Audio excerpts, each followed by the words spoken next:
Super, merci beaucoup. Vous pouvez vous asseoir un instant. On va commencer, ou plutôt on va continuer ce culte.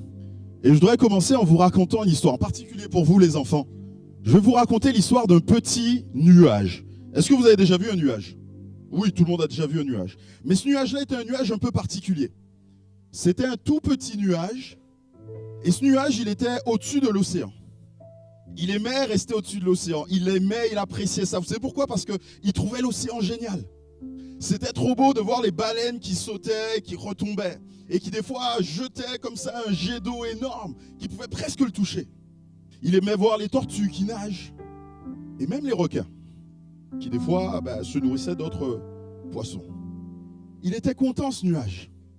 Et il se promenait comme ça. Et plus il se promenait, il se rapprochait de la terre. Et au loin, il voit la terre, il voit des montagnes, il voit des choses extraordinaires. Il dit, mais ça doit être génial ce lieu. Et il arrive finalement au-dessus de la terre. Et quand il arrive au-dessus de la terre, c'est loin d'être aussi beau que ce qu'il pensait. C'est même loin d'être aussi beau que la mer. Il arrive au-dessus de la terre et là, il voit que la terre est toute craquelée. Il voit qu'il y a comme des fossés dans la terre parce qu'elle a besoin d'eau, il y a de la sécheresse. Et il voit que les hommes qui vivent sur la terre sont tout peinés. Ils sont tout tristes parce qu'ils n'ont pas de quoi manger. Et des fois, ils se font la guerre et ils se battent les uns avec les autres. Et le petit nuage, il est tout triste. Finalement, il finit par retourner à l'océan. Et à l'océan, il commence à réfléchir. Il se dit, mais comment est-ce que je pourrais les aider? Jusqu'à maintenant, je faisais ce que je voulais, je me promenais et c'était bien. Mais il y a des gens qui ont besoin d'aide. Comment est-ce que je pourrais les aider? Et là, il a une idée. Il se souvient qu'il est un nuage. Et il dit, les nuages, ils peuvent faire tomber la pluie. Ils peuvent pleuvoir. Alors c'est ce que je vais faire. Et là, plus il est en train de décider dans son cœur de pleuvoir, plus il commence à grossir. Et il emmagasine de l'eau, et il grossit, jusqu'à devenir un très très gros nuage. Notre tout petit nuage au départ est devenu un très très gros nuage. Et quand il est chargé d'eau, il décide d'avancer et d'aller jusqu'à la terre. Et qu'est-ce qui se passe quand il arrive jusqu'à la terre? Il dit, je suis au bon endroit. Maintenant, je peux donner toute l'eau que j'ai accumulée. Et ce petit nuage va commencer à pleuvoir. Il va pleuvoir. Et plus il pleut, plus le nuage rétrécit. Plus il pleut, plus le nuage rétrécit. Jusqu'à ce que, il disparaisse complètement. Il n'y a plus de nuage. Il n'y a aucun nuage. Ça peut être triste comme histoire. Et on peut se dire, c'est dommage pour ce petit nuage. Mais vous savez quoi? Il y a une bonne histoire, ou plutôt une bonne nouvelle derrière cette histoire. Et ce petit nuage n'est que l'image de celui qui est le plus grand de tous les rois, et nous l'avons chanté. Et pour vous en parler un peu plus, les ados et les jeunes de l'église vont juste vous présenter ce petit nuage.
Je chante avec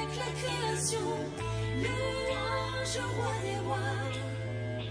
Oui, tu es tout pour moi et je veux t'adorer.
Merci beaucoup aux jeunes et aux ados. Et c'est ça qui était important de comprendre, c'est que souvent lorsque on parle de Jésus, on va parler de Jésus à Noël.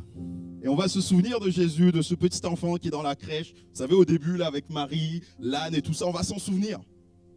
Mais en fait, Noël n'est pas la période la plus importante de l'histoire de l'humanité. La période la plus importante de l'histoire de l'humanité, c'est Pâques. Parce que s'il n'y a pas Pâques, il n'y aurait pas eu Noël.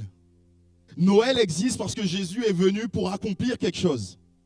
Noël existe parce que Jésus a choisi de mourir pour nous. Et c'est ça que Pâques nous rappelle. Pâques est la commémoration de la mort de Jésus-Christ, le Fils de Dieu. Oh, ça peut paraître étrange de se dire que Jésus, le Fils de Dieu, est mort. Et souvent, quand je suis des fois en discussion avec certaines personnes, c'est un point sur lequel on achoppe. Ou en tout cas, elles achoppent et dans leur compréhension, elles se disent « mais c'est pas possible ». Jésus qui accomplissait, qui faisait tellement de bien. On l'a vu. Une femme qui était atteinte de perte de sang, qui était malade depuis des années, qui avait donné son argent, la Bible nous dit, auprès des médecins pour recevoir un peu de guérison, mais qui n'avait rien reçu. Elle s'est approchée, elle a touché le vêtement de Jésus. Elle a été guérie. Ce père et cette mère de famille qui sont là devant le constat de leur enfant, de leur fille qui est morte, qui n'ont aucun recours, qui n'ont aucune solution, qui appellent le maître et dit l'enfant n'est pas morte, elle est simplement endormie. Jeune fille, lève-toi. Cet aveugle Bartimée qui cherche à voir Jésus, cherche à voir. Pour un aveugle, c'est paradoxal. Mais en tout cas, qui veut s'approcher de Jésus, toucher le... Au moins qu'il dise quelque chose pour lui. Et finalement, Jésus dit un mot. Et Jésus le guérit. Il faut bien comprendre que Jésus n'était pas là comme un magicien qui faisait son spectacle, qui allait de ville en ville. Ce matin, en venant au culte, je me suis rendu compte qu'il y avait un cirque à la place de Crète. Jésus n'était pas comme là avec toute une troupe qui faisait un spectacle et il allait itinérant, il allait à Galilée, il allait à Jérusalem, et ainsi de suite, pour faire son spectacle et sa représentation. Jésus n'est pas un comédien, Jésus n'est pas un magicien. Oui, Jésus faisait des miracles et des choses extraordinaires, mais s'il le faisait, c'était pour une raison bien précise. Ces miracles devaient démontrer que Dieu aime l'homme. Ces miracles devaient démontrer que Dieu s'intéresse à l'homme. Ces miracles devaient être l'annonce d'une bonne nouvelle pour l'humanité. Lorsqu'ils voyaient ces miracles, les gens devaient réaliser et comprendre que Dieu ne les a pas laissés, ne les a pas abandonnés. Des fois, lorsqu'on est, nous, dans nos difficultés, on peut se dire, mais si Dieu existait, pareille chose ne m'arriverait pas. Et même les disciples, les amis de Jésus, les plus proches, à un moment donné, ils voient quelqu'un qui est malade, ils disent, mais Seigneur Jésus, pourquoi est-ce qu'il est comme ça? C'est à cause de ses péchés à lui ou à cause des péchés d'un autre? Et Jésus dit non, vous n'avez pas compris. C'est pour que la gloire de Dieu soit manifestée. Parce que lorsque Jésus s'approche de quelqu'un qui est souffrant, lorsque Jésus s'approche de quelqu'un de malade, Jésus le guérit et Jésus démontre la grandeur de Dieu. C'était censé être une bonne nouvelle, une nouvelle qui ravirait les cœurs. Mais malheureusement, il y a certains qui ne l'ont pas vu comme ça, qui n'ont pas aimé le message de Jésus, qui n'ont pas aimé que Jésus fasse toutes ces choses, qui n'ont pas aimé que Jésus soit celui qui fasse du bien aux autres. Et alors que Jésus, à un moment donné particulier, un peu avant sa mort, est devant la tombe de son ami Lazare, cet ami qui est mort depuis un certain nombre de jours, et que Jésus va le ressusciter, Jésus lui dit, mais sors! Et Lazare sort de sa tombe. Des hommes vont se tenir là et vont, comme avoir un, comment on va dire, vont comploter contre lui à ce moment précis. Est-ce que tu peux me faire passer les diapos, s'il te plaît? On va lire un texte de ce qu'ils disent, le premier texte affiché. S'il te plaît. Voilà. Et alors que Jésus a fait ça, il y a un moment, un homme qui va dire, vous ne réfléchissez pas qu'il est de votre intérêt qu'un seul homme meure pour tout le peuple et que la nation entière ne périsse pas. Or, il ne dit pas cela de lui-même, mais étant souverain sacrificateur, cette année-là, il prophétisa que Jésus devait mourir pour la nation. Et ce n'était pas pour la nation seulement, c'était aussi afin de réunir en un seul corps les enfants de Dieu dispersés. Et peu de temps après cela, ils sont venus, ils ont arrêté Jésus et l'ont crucifié, l'ont mis sur la croix. Ils l'ont tué. Les enfants, est-ce que c'est juste que quelqu'un qui n'a rien fait de mal soit puni? Ben non. Parce qu'il n'a rien fait, effectivement. Et pourtant, Jésus, lui, il n'a rien fait. Jésus n'a fait que du bien et pourtant, il a été puni. Mais il faut noter et comprendre quelque chose d'important. Dans le passage qu'on a lu, ici, cet homme est en train de parler de ses propres plans. Mais sans le savoir, il était en train de dire et d'indiquer quels étaient les plans de Dieu. Les plans de Dieu qui sont tellement plus grands, qui sont tellement plus merveilleux que ceux que nous, on peut comprendre. Et dans les plans de Dieu, Dieu avait un plan pour résoudre le problème de l'humanité. Vous savez, on est dans un monde qui est tellement compliqué. Et on a des personnes qui se battent, on a des choses qui se passent dans le monde, des personnes qui meurent, ainsi de suite. Et on essaie, nous les hommes, de résoudre ces problèmes. On se met ensemble, on discute, mais on n'arrive à rien. Parce que la Bible nous dit que le vrai problème de l'humanité, ce n'est pas que les hommes ne parlent pas ensemble. Le vrai problème de l'humanité, le vrai problème de tous les hommes, c'est le péché. Dieu est le créateur de toutes choses et parce que Dieu est parfait, il avait créé toutes choses parfaites. La nature, la création était excellente. Mais parce que l'homme a mis Dieu de côté, la nature n'a plus été aussi parfaite qu'elle était. Le péché est venu et a comme tordu la nature. Et encore aujourd'hui dans nos vies, on met Dieu de côté. On dit mais Dieu, ces histoires-là, ça ne m'intéresse pas. Jésus, je ne veux pas en entendre parler. Je veux faire ma vie comme je veux. Et dès qu'on a un problème, on se dit mais pourquoi est-ce que Dieu permet ça? Tout simplement parce que tu as mis Dieu de côté. Si tu ne mettais pas Dieu de côté de ta vie, Dieu serait celui qui agirait pour toi. Ce n'est pas à dire que la vie serait parfaite, qu'il n'y aurait jamais aucun problème, mais tu serais assuré d'avoir ce Dieu bon et grand qui marche avec toi. Le péché est la source de tous nos maux. Le mal existe à cause du fait que nous avons désobéi à Dieu, à cause du fait que nous ayons mis Dieu de côté. Mais Dieu avait un plan. Son plan, c'est de délivrer l'homme du péché. Il a dit dans le jardin d'Éden. Et même avant le jardin d'Éden, la Bible nous dit qu'avant même la création du monde, Jésus avait été prévu.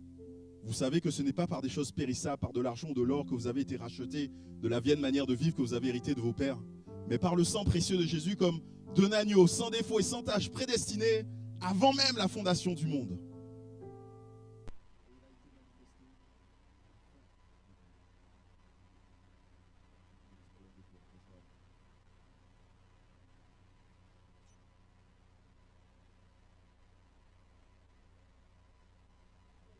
L'histoire d'Israël, à un moment donné, le peuple d'Israël est enfermé dans le pays d'Égypte et Dieu va leur donner un agneau, leur dit cet agneau vous allez le tuer et vous allez répandre le sang et à cause de ce sang vous allez pouvoir être libres. Et des années plus tard, lorsque Jean-Baptiste voit Jésus, il dit voici l'agneau de Dieu qui ôte le péché du monde. Jésus est cet agneau qui devait mourir pour nous. Jésus est cet agneau qui est mort pour nous. Jésus est mort pour tous. Il va pardonner nos péchés avec son sang qui coule sur la croix. Il va effacer nos péchés, nos iniquités. C'est comme s'il n'existait plus. Son sang, c'est comme une lessive qui vient purifier ce que nous sommes. Mais bien plus, Jésus va porter sur lui le péché. Il va mourir et payer le prix pour nous. Est-ce que c'est juste que quelqu'un qui fait le bien soit puni à cause du mal que les autres ont fait, les enfants? Si moi je fais le bien, est-ce que c'est normal que je sois puni à cause de ce que vous faites comme bêtises? Non, pourquoi? Ah d'accord, alors c'est qui est-ce qui devrait être puni si c'est pas moi? C'est pas moi, mais c'est qui alors? Ah, c'est les autres. Eh ouais, normalement c'est ça, c'est comme ça que fonctionne la vie. Mais pourtant, Jésus, lui, a été puni pour nous. Mais il faut bien comprendre que ce n'est pas quelque chose que Jésus a subi. Il n'a pas été une victime. Il a choisi de le faire. Il a choisi de le faire parce qu'il voulait démontrer l'amour de Dieu. Il nous est dit dans la Bible, à peine mourrait-on pour un juste, quelqu'un peut-être aurait le courage de mourir pour un homme qui est bon, mais ceci prouve l'amour de Dieu pour nous. Lorsque nous étions encore des pécheurs, Christ est mort. Il démontre à quel point il nous aime. Il démontre à quel point il a un cœur rempli d'amour pour nous. Il veut notre bien, il veut ton bien. Mais c'est quand même une histoire triste de se dire que Jésus est mort pour moi.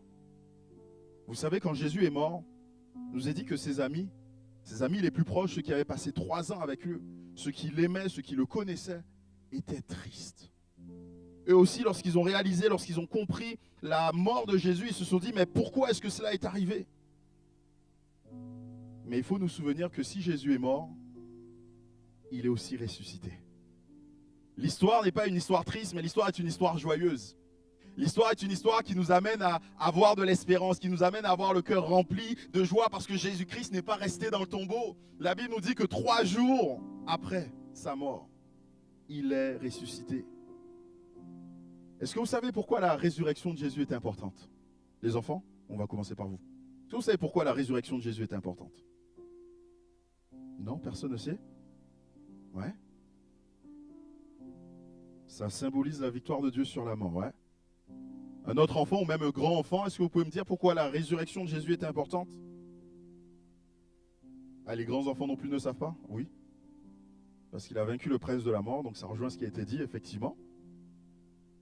Parce qu'on reçoit le pardon, ouais. Oula, ça vous inspire pas trop? Vous savez que c'est au cœur du christianisme, ça, quand même. C'est la base de l'évangile. Comment? Parce qu'on va ressusciter, ouais. Qu'on ait la vie éternelle, tout à fait. Oui, ma grande.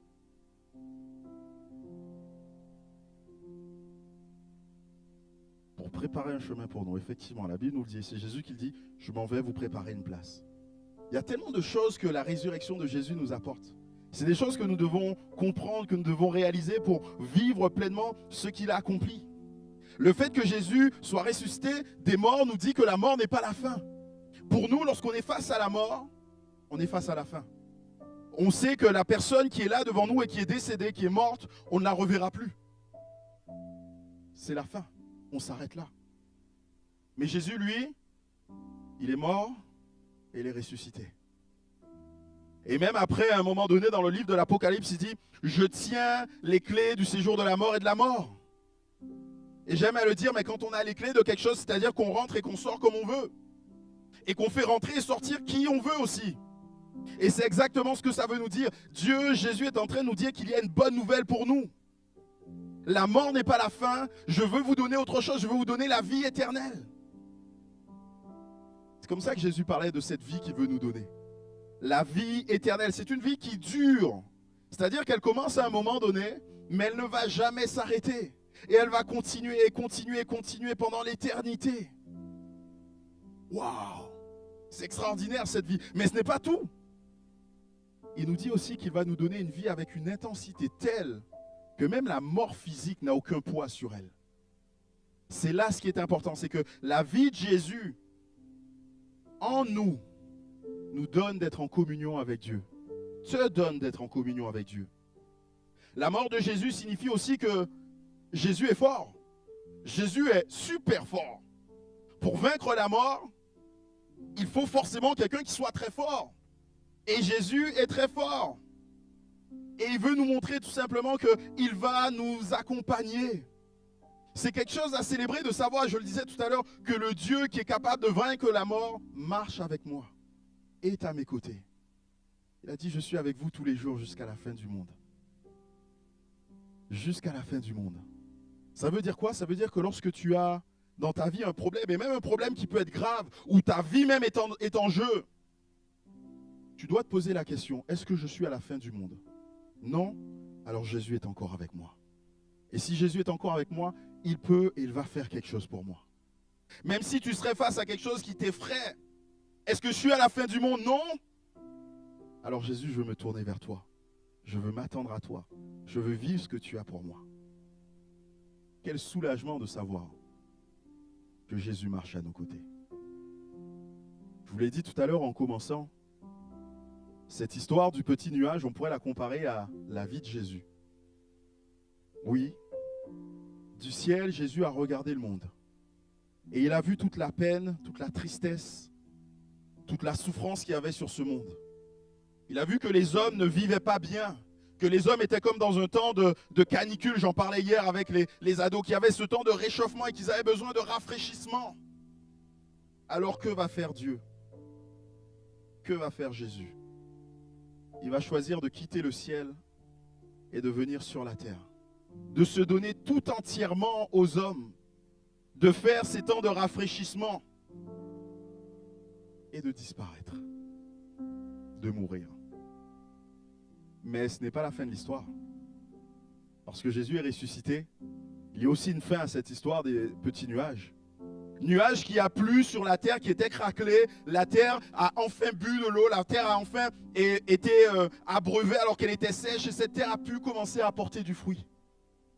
Les arbres ont commencé à porter. Le gazon a commencé à pousser. Les animaux ont trouvé à manger, les hommes ont trouvé à manger, les hommes étaient joyeux.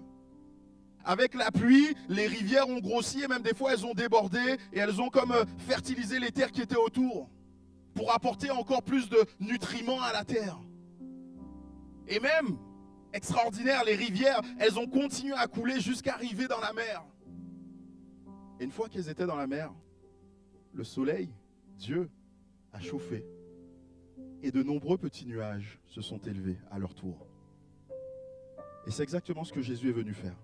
Jésus est venu donner sa vie à lui, personnellement, pour qu'un bon nombre d'entre nous, pour que nous tous même, la Bible nous dit, car Dieu a tant aimé le monde qu'il a donné sa vie, pour que quiconque croit en lui ne périsse point, mais qu'il ait la vie éternelle. C'est là ce que Dieu voulait pour nous. C'est là ce que Dieu veut pour toi. Il ne veut pas que tu meurs, il veut que tu aies la vie éternelle. Jésus-Christ a donné sa vie pour que toi aussi tu puisses en bénéficier.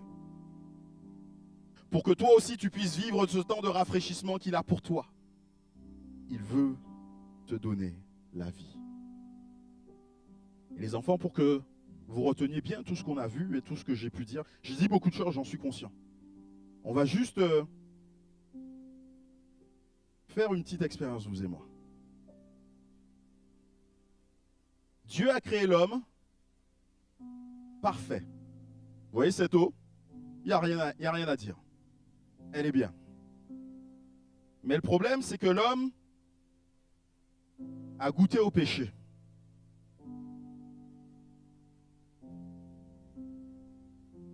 Et quand l'homme goûte au péché, qu'est-ce qui se produit?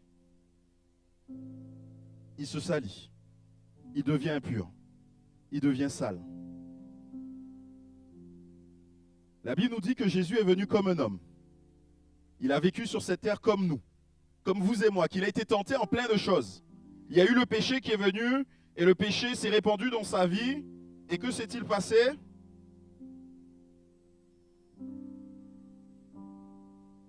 Le péché n'a eu aucun effet sur lui.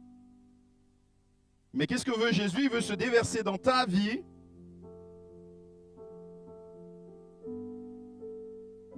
pour que tu sois purifié. Et vous savez, Jésus ne va pas s'arrêter à ça. Il va même prendre tout le péché du monde entier sur la croix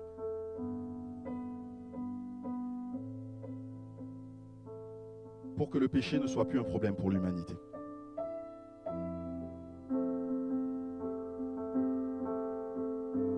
Ce matin, je veux te donner la possibilité de faire cette expérience. Peut-être est-ce que tu as le cœur noir comme le péché. Mais Jésus est celui qui peut le rendre blanc par son sang. Alors on va baisser nos têtes tout simplement.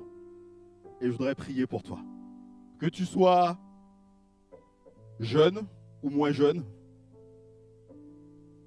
quel que soit ce que tu as pu vivre, c'est l'occasion pour toi de dire à Dieu, je veux saisir, Seigneur, ce que tu as à me donner. Je reconnais que mon cœur est sale et sali à cause du péché, mais je veux cette vie éternelle que tu donnes. Je ne comprends pas tout, mais je comprends que toi, tu es celui qui m'apporte la vie. Si c'est ton cas, simplement, je t'invite à comme faire cette prière dans ton cœur déjà et de crier à Dieu. Et moi, je vais prier pour toi. Seigneur, je veux te rendre grâce pour ta majesté, pour ta grandeur, pour ta bonté. Je veux encore t'exalter parce que ta parole nous le révèle. Tu es ce Dieu qui est grand et qui est mort pour moi, Jésus. Je veux, Seigneur, recommander chacune des personnes qui là comprend qu'il a besoin d'accepter le sacrifice de la croix, le sacrifice de Jésus.